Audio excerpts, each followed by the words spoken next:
India gate ভারতের জাতীয় স্মৃতিসৌধ। এটি ভারতের রাজধানী নতুন দিল্লির কেন্দ্রস্থলে অবস্থিত। এটি দিল্লির অন্যতম দ্রষ্টব্য স্থান। প্যারিসের আর্ক দে ট্রিম্ফের আদলে 1931 সালে নির্মিত এই সৌধটির নকশা তৈরি করেন স্যার এডউইন লুটিয়েন্স। এর আগে এর নাম ছিল অল ইন্ডিয়া ওয়ার মনুমেন্ট। প্রথম বিশ্বযুদ্ধ ও তৃতীয় ইঙ্গো আফগান যুদ্ধে নিহত 90,000 ভারতীয় সেনা জওয়ানদের স্মৃতি রক্ষার্থে এই স্মৃতিসৌধটি নির্মিত হয়। এটি লাল ও সাদা বেলে পাথর ও গ্রানাইট পাথরের তৈরি। নিউ দিল্লি মেট্রো স্টেশন থেকে ইয়েলো লাইন ধরে সেন্ট্রাল সেক্রেটারিয়েট থেকে অটো ধরে ইন্ডিয়া গেটে আসা যায়। মেট্রোতে 20 টাকা আর অটোতে 20 টাকা, টোটাল 40 টাকা খরচ হয় ইন্ডিয়া গেটে আসতে গেলে। এটা হলো ইন্ডিয়া গেট। আর যেহেতু ইন্ডিয়া গেট 24/7 সবসময় ওপেন থাকে, তার জন্য এরকমই ভিড় লেগে আছে এই ইন্ডিয়া গেটের সামনে। তো এখানে একদম উৎসবের মেজাজ। আর এখানে সবসময় যারা ট্যুরিস্ট এখানে সবসময় এখানে আসে। আর এখানে এসে কিন্তু এইখানে পুরো রাস্তাটা, ইন্ডিয়া গেটের যে রাস্তাটা, সেই রাস্তাটায় সবসময় লোকের ভিড়। মানে এখানে যেদিকে তাকাচ্ছি সেদিকে মানুষ একদম ভিজিট করছে। মানে এত লোক এই ইন্ডিয়া গেটের সামনে এসেছে। সবাই এখানে ফটো তুলছে, তারপর ছবি তুলছে, ঘুরছে, এরকম করেই এখানে সবাই এনজয় করছে। আর শুধু একজন দুজন না, পুরো ফ্যামিলির সঙ্গে এসছে। তোমরা দেখতে পাচ্ছ পুরো এখানে সব ফ্যামিলির সঙ্গে এসছে। ফ্যামিলির সঙ্গে এসে এখানে তারা সময় কাটাচ্ছে।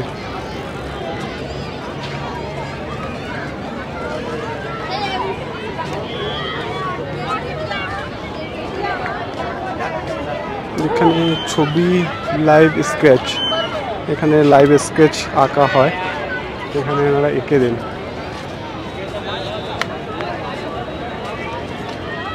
এখানে রাস্তার পাশে যে ল্যাম্পগুলো আছে, আর এই ল্যাম্পগুলো জ্বলছে, আর সবাই এই ল্যাম্পের নিচে এরকমভাবেই ভিড় জমিয়েছে। এখানে না আসলে বোঝাই যায় না যে এরকম এত লোক এরকম এখানে জড়ো হতে পারে। আর এখন 9টা বাজতে চললো, এই টাইমেই এত লোকের ভিড়। আর এখানে যেহেতু দিনের বেলা একটু গরম থাকে, রোদ থাকে, কিন্তু রাতের দিকে একটু ঠান্ডা থাকে, তার জন্য কিন্তু এই রাতের দিকে আরও লোকের বেশি সমাগম হয়। তো আমি হেঁটে হেঁটে এখন যাচ্ছি আস্তে আস্তে এই ইন্ডিয়া গেটের সামনে। এটা হচ্ছে ইন্ডিয়া গেট। আর এখানেই এত লোকের ভিড়। এই রাস্তাটা দিয়ে যান চলাচল করছে।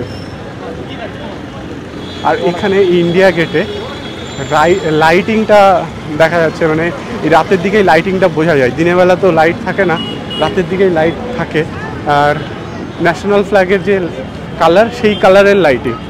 ওই সাইডে যাওয়া যাবে, কিন্তু যেহেতু এখন যান চলাচল করছে তার জন্য ওই পাশে যাওয়া যাবে না। এখান দিয়ে রাস্তা পারাপার হওয়া বিপজ্জনক, তার জন্য এর পাশেই একটা সাবওয়ে করা আছে। সাবওয়ে দিয়েই রাস্তা পারাপার হওয়াটা নিরাপদ। খুব সুন্দর লাগছে।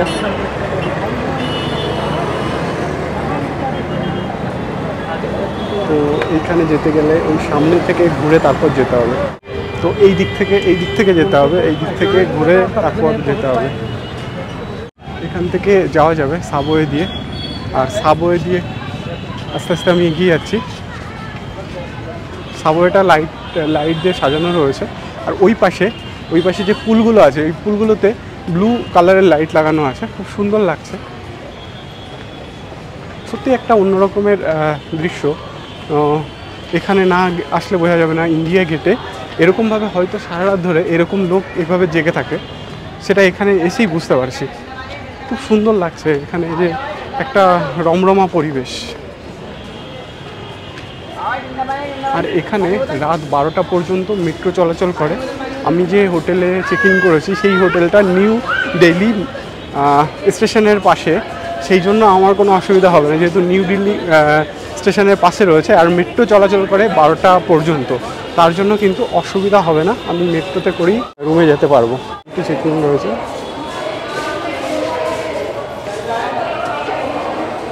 সিকিউরিটি চেকিংটা দিয়ে তারপর সামনে দিকে এগিয়ে যেতে হবে। এই নিচে যে সাবওয়েটা রয়েছে এই সাবওয়েটা কিন্তু খুব লাইটিং, চারপাশে লাইট দেওয়া রয়েছে, খুব সুন্দর লাগছে। তো এই যাচ্ছি আমি সাবওয়ে দিয়ে, আর ইন্ডিয়া গেটের একদম অনেক কাছেই চলে এসেছি। আর এখানে দেখতে পাচ্ছি এখানে বিভিন্ন ধরনের এই সাবওয়ের নিচ দিয়ে এখানে সুন্দর সুন্দর এখানে ছবি লাগানো আছে, খুব সুন্দর লাগছে। এখানে অনেক বাচ্চারা এসছে, এই বাচ্চারা খুব এনজয় করছে। আর এখানে এই ইন্ডিয়া গেটের পাশে যে এত লোকের এখানে সমাগম হয়েছে, তারা এখানে অনেক দূর দূরান্ত থেকেও এসছে, অনেকে আবার অনেকে কাছাকাছি থাকে, কারণ দিনের বেলা খুব গরম থাকে, রাতের দিকে একটু গরম কম থাকে, তার জন্য এই রাতের দিকে সবাই বেশি বেরোয়, বিকাল হলে বেশি বেরোয়, কারণ যেহেতু দুপুরের দিকে খুব রোদ থাকে, গরম থাকে, তার জন্য সেরকম লোকে বেরোয় না, বেরোয় ওই বিকালের দিকে বেরোয় আর রাতের দিকে বেরোয়। আর সেটাই লক্ষ্য করা যাচ্ছে, এই জন্য রাতের দিকে এখানে ভিড় বেশি। কত সুন্দর লাগছে ইন্ডিয়া গেটটা।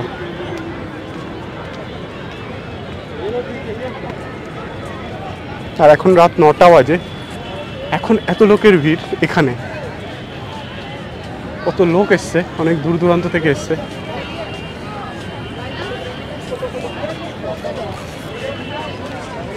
ইন্ডিয়া গেট দেখার জন্য। অ্যাকচুয়ালি ইন্ডিয়া গেট তো সেরকম দেখার মতো কিছু নেই, কিন্তু যে জিনিসটা এখানে সবাই এসে এই জন্য এসছে, কারণ সব কিছু এখন বন্ধ হয়ে গেছে, যত ট্যুরিস্ট প্লেস আছে সব বন্ধ হয়ে গেছে, ইন্ডিয়া গেটটা খোলা আছে। আর এখন যেহেতু খুব একটা গরমও না, তার জন্য এই সময়টা উপযুক্ত সময় বাইরে বেরোনোর। বিকালের দিকে বিকালের দিকে অনেকেই বেরোয়, দুপুরের দিকে অনেক গরম থাকে, এই জন্য বেরোতে চায় না লোকে, কিন্তু এই রাতের দিকে বা বিকালের দিকে সবাই বেরোয়। তো একদম আমি সামনে চলে এসেছি ইন্ডিয়া গেটের। এখন রাত 9টা বাজে, আর এই রাতে এত ভিড়, মানে অ্যাকচুয়ালি এখন রাত না, অ্যাকচুয়ালি দিল্লিতে এখন বিকেল, কারণ এখনও সারা রাত ধরে, মানে এখানে কোনো রাত হয় না, এখানে সারা রাত ধরে এরকম করেই লোকে এনজয় করে, ঘোরাফেরা করে। আর এখানে একদম ইন্ডিয়া গেটের একদম কাছে, সব থেকে কাছে আমি চলে এসেছি, দেখতেই পাচ্ছ একদম নিচেটা দেখা যাচ্ছে, আর এটা হলো উপরে ইন্ডিয়া গেট। ইন্ডিয়া গেটের এখানে কিছু লেখাও আছে, লেখাটা আমি যদিও পড়তে পারছি না, তো একটু জুম করলে হয়তো দেখা যেতে পারে, এখনও একটু বোঝা যেতে পারে, এখানে কিছু একটা লেখা আছে।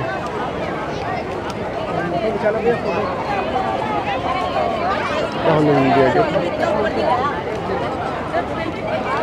এটাই হচ্ছে ইন্ডিয়া গেট,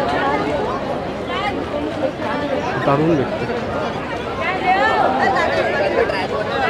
তো ওইদিকে একটা মূর্তি দেখতে পাচ্ছি এখান থেকে, তো ওই মূর্তির কাছে যাব, তোমাদের দেখাবো যে মূর্তিটা কার মূর্তি।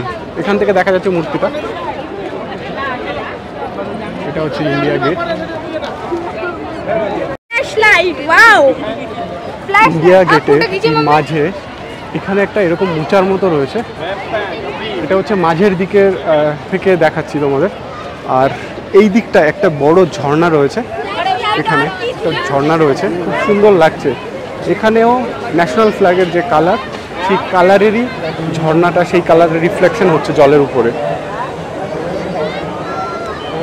কত লোকের ভিড়, এখানে না আসলে বুঝতাম না যে এত লোক, সবাই এখানে এসে জড়ো হয়েছে। খুব সুন্দর লাগছে যে এত লোক।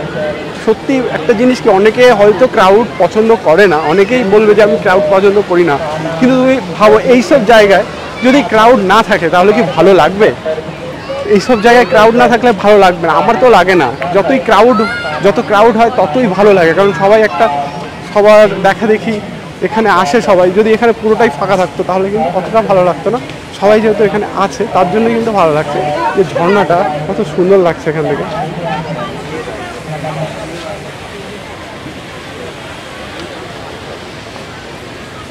অনেক এখান থেকে ছবিও তুলছে।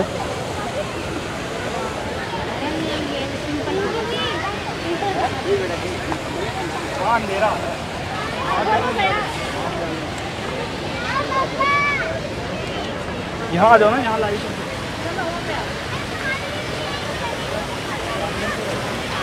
একদম কাছে চলে এসেছি ঝর্ণা। কত সুন্দর লাগছে ঝর্ণাটা।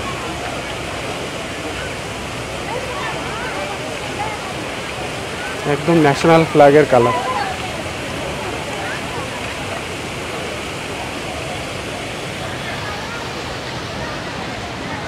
এখানে যে পন্ডটা আছে এই পন্ডের উপাশে ব্লু কালার একটা লাইট আছে, ওখানেও একটা ওপাশে একটা ঝর্ণা আছে, কিন্তু ওই ঝর্ণাটা ঠিকঠাক বোঝা যাচ্ছে না, ওই ঝর্ণাটা লাইট করা নেই ওই ঝর্ণাটায়, এরকমই করা আছে। আর এখানে সবাই ফটো তোলার জন্য ব্যস্ত।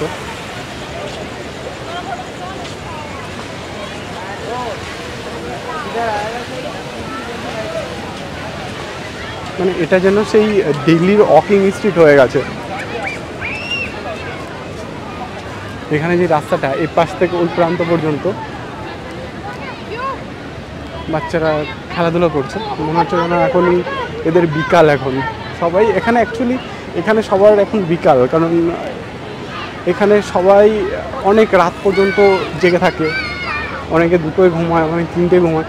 মানে আমরা ওই দিকটায় যেরকম অনেক তাড়াতাড়ি ঘুমিয়ে পড়ি, তাও আমি ঘুমাই না, আমার ঘুমোতে 12টা হয়ে যায়। তো এখানে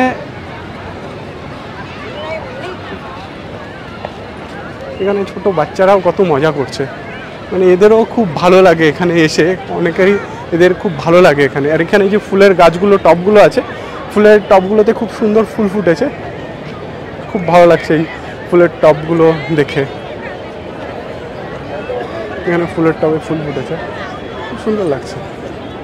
আর এখান থেকে ইন্ডিয়া গেটটা দেখাচ্ছে। এখানে কিন্তু কালার চেঞ্জ হচ্ছে, যেটা আমি লক্ষ্য করলাম, এখানে কালার চেঞ্জ হচ্ছে, এই যে কালার চেঞ্জ হচ্ছে, কখনো ন্যাশনাল ফ্ল্যাগের কালার হচ্ছে, কখনো অন্য কিছু কালার হচ্ছে, এভাবে কালারটা এখানে চেঞ্জ হচ্ছে। কত লোক এর সামনে রয়েছে, অনেক লোক এর সামনে রয়েছে, সবাই এইখানে এসছে বাচ্চাদের নিয়ে। ছোট বাচ্চারা কত মজা করছে, এই যে ছোট বাচ্চা খুব মজা করছে এখানে, এরাও খুব মজা পায় এখানে এসে।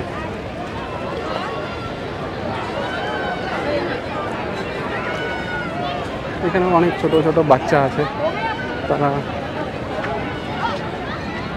মজা করছে, খেলাধুলো করছে। আর এখানে অনেক ক্যামেরাম্যানও আছে, তারা বারবার রিকোয়েস্ট করছে, বলছে একটা ফটো তুলে নাও। হ্যাঁ, অনেকে ফটো তুলছে অনেকে, কিন্তু আমার ঠিক ভালো লাগে না। আমার ফটো আমি নিজের ফটো নিজেই তুলতে পছন্দ করি। এখানে কত লোক এসছে,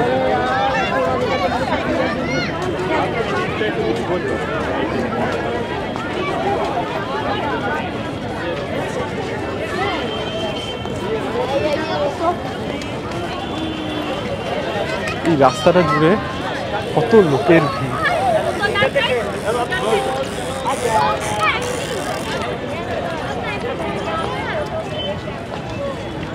এটা যে আজকে তা না, এটা প্রতিদিন এরকম লোকের সমাগম হয় এখানে, প্রতিদিন হয়। বিভিন্ন জায়গা থেকে লোকেরা আসে এখানে, এসে এইখানে সময়টা কাটায়। সারাদিন বিভিন্ন জায়গায় টুরিস্ট স্পটে ঘোরার পরে এইখানে এসে তারা সময় কাটায়।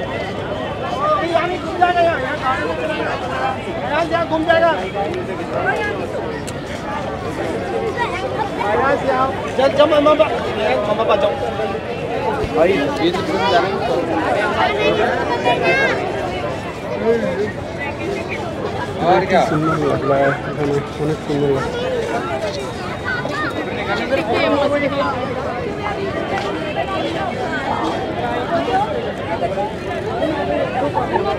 এখানে আরও আসছে লোক এখান থেকে। এটা হচ্ছে আন্ডারপাস। তোমাদের ভিডিওটা কেমন লেগেছে? আশা করি ভালো লেগেছে। আর যদি ভালো লেগে থাকে তাহলে লাইক, কমেন্ট, শেয়ার আর সাবস্ক্রাইব করে দিও আমার চ্যানেলটাকে। পরবর্তী ব্লগ বা ভিডিওতে তোমাদের সঙ্গে আবার দেখা হবে। আজকের মতো টাটা।